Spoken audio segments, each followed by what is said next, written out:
Welcome to Meaningful Mornings. This is obvious, but it came to my mind more clearly this week. The more busy one is, the more of a review one needs. A busy person, their minds are moving in many places, so they need more of a review to bring their mind back to the subject on hand. I was specifically referring to our parenting culture space. Parents are busy, so I keep reviewing with them the values that are needed to be a caregiver. Meaningful Mornings is an ideal context where we meet on a daily basis so that less of a review is needed. We don't see each other just once a month or just once a week, but rather every day. And within this, then we infuse this with a review to make all that we're learning impossible to forget. So you're not forgetting, yes? I did use the word impossible. Chapter 12. This is the shortest chapter in Bhagavad Gita. And that is why in our culture, this is the first chapter that is taught to children. We should have started with chapter 12, correct? And then went on to 1 and 2 and 3. And in our culture, children actually chant this going to sleep. Like Pavlov's dog, right? That bell rings so they get hungry. So chapter 15, lunch is coming. Chapter 12, sleep is coming. I encourage all of you who have children living with you to join us for Meaningful Mornings. Them being in Meaningful Mornings, they may not understand the words like avyakta and asakta, but let's not trick ourselves. We also don't know what these words mean. But they will hear the word Shri Krishna, Shri Krishna, Shri Krishna. That's the whole point of Bhagavad Gita. And like I share with so many of you in terms of hosting a study group or inviting a Vedanta teacher, those in your home, even if they don't see what you see now, as they grow up, they will remember that you hosted a study group, that you invited a Vedanta teacher.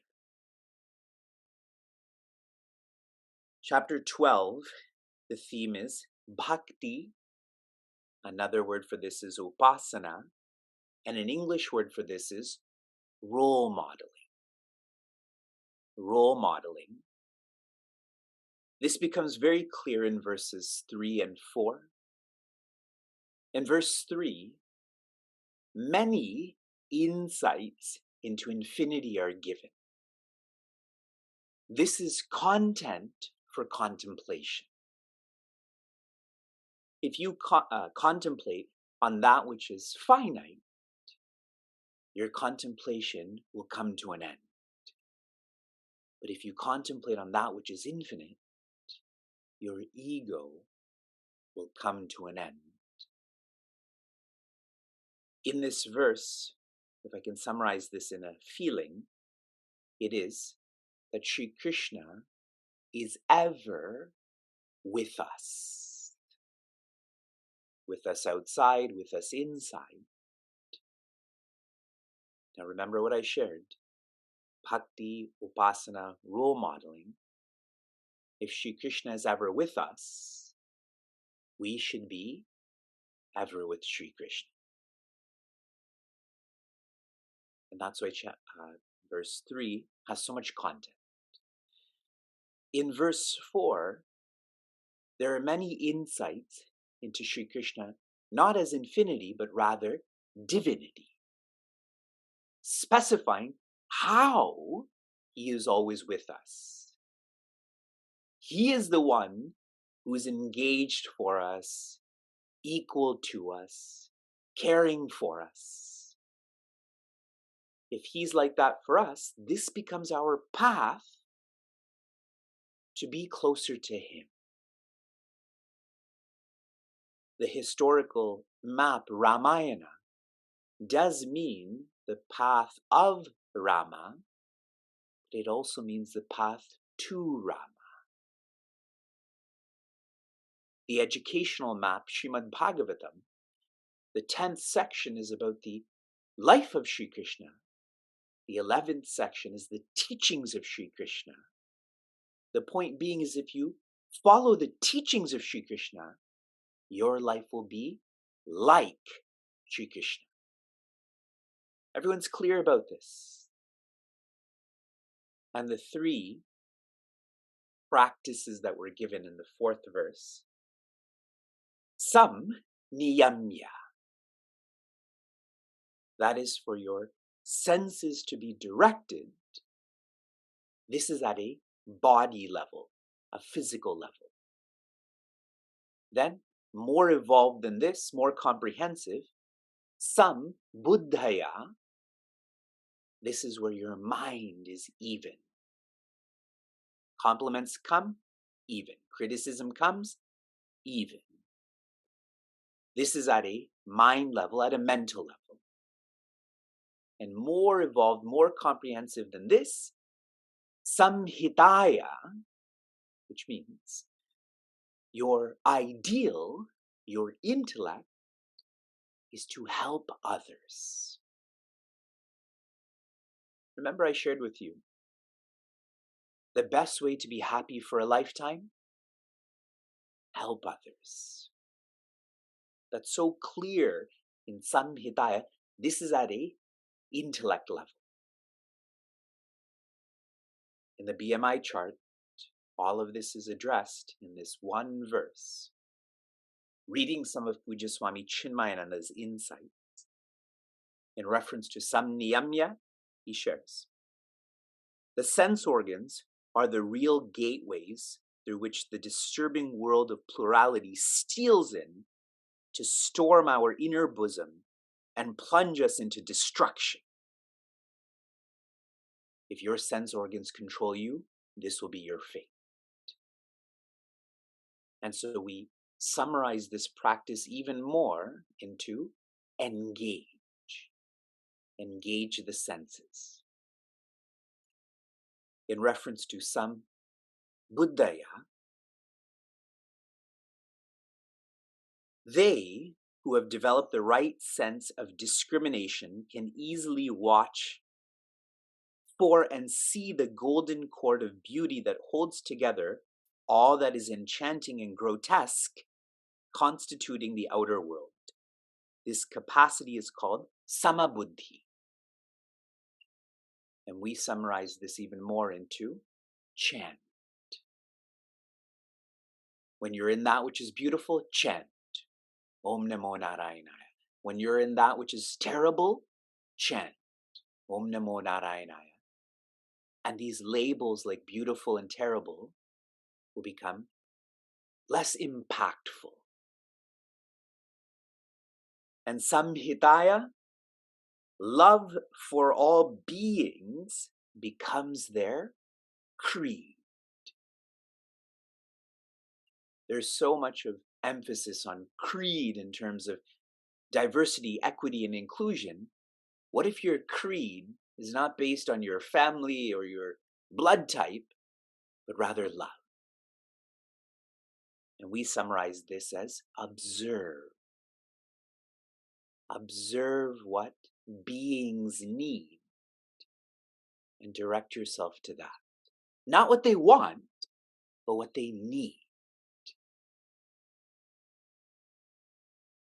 Coming back to Prince Arjuna's question, he wants to dedicate himself to Sri Krishna. Which Sri Krishna?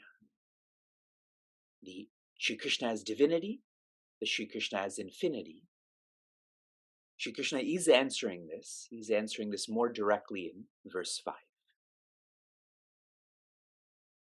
Klesho dikatarastesham avyakta sakta chetasam avyakta hi gatir dukkham dehavadbir avapyate. Kleshaha means difficult. Adikataraha, more difficult. Tesham, those. Shri Krishna is sharing in a direct way now, those who are dedicated to me of verse 3, for them, this is more difficult. He specifies, who am I in verse 3? Avyakta, which means I am beyond time, space, matter. I am beyond names and forms and qualities. Asakta chetasam, for those whose minds are intent on this, it is more difficult. I must emphasize how beautiful the Sanskrit is here. Asakta means attachment. This is such a lovely attachment, an attachment to infinity. In Srimad Bhagavatam, this is described as the gopis' desire for the desireless. Making this more personal, whatever you identify with, that is what you can internalize. Identification determines internalization. If you identify with a gender, then your idea of infinity also has a gender. If you identify with the body, then your idea of infinity also has a body. Clear? Vivek identifies as a Canadian. So if there is some sort of political turmoil in a country that I don't identify with, I don't internalize that as much, correct? But here, as an example, President Biden is in Canada. So I identify as a Canadian, so I internalize that more. That catches my eyes and ears more, yes? He's more clear. Avyakta, that which is beyond, he, indeed, gatihi dukkham, this path, in this there are more troubles. Dukkha here, don't treat it to mean sad. Dukkha means more troubles. We have these finite equipments and we're trying to hold on to the infinite. One is going to slip more. And so an implication of this is we have to shift our identification with our name and form and qualities to Sri Krishna's. Instead of always talking about Vivek, I should talk about Sri Krishna. Meaningful Mornings is facilitating that, correct? And the same goes with form and quality, because then what will you identify with? Sri Krishna. Then what will Sri Krishna as divinity? And since you're identifying in such a causal way, not this gross way, one will internalize infinity then. Are you all with me? The third section of Bhagavad Gita is Asi. In English, are. You, infinity, are. This you first has to stop being just a human, correct? Then I can start to feel divinity, infinity. Each quarter is more specific. Dehavadbihi, those who feel that they're this body, this ego thinks that this is what it is, avapyate, to gain, to be, the infinite is complex.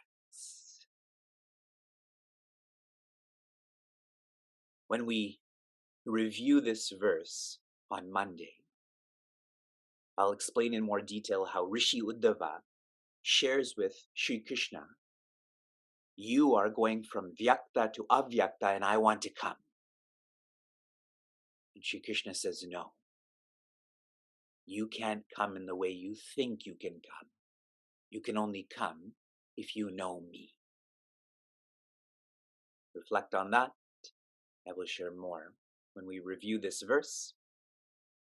From inspiration to application, your application was to rate how engaged you are in Samniyamya, Sambuddhaya, Samhitaya. Can I see some scores in the chat? 63. That is swell. As you're sharing this, here's an observation. I've shared this week, that which is meaningful is more lasting. This rating of your personality, the higher it is, the more of a legacy you're following, you're furthering. If your number is low, your legacy will be less lasting. If your number is high, your legacy will be more lasting. Your application for this weekend, I want you to listen to the song Troubled Mind. Troubled Mind by an artist, his name is Dan Mangan. M-A-N-G-A-N. Dhananjaya Mangan. Dan Mangan. I want you to listen to this and I want you to see if you can relate to what he's singing about. This troubled mind. Shanti, Shanti, Shanti. He's safe, he's sound, he's serene. Jam into being joy.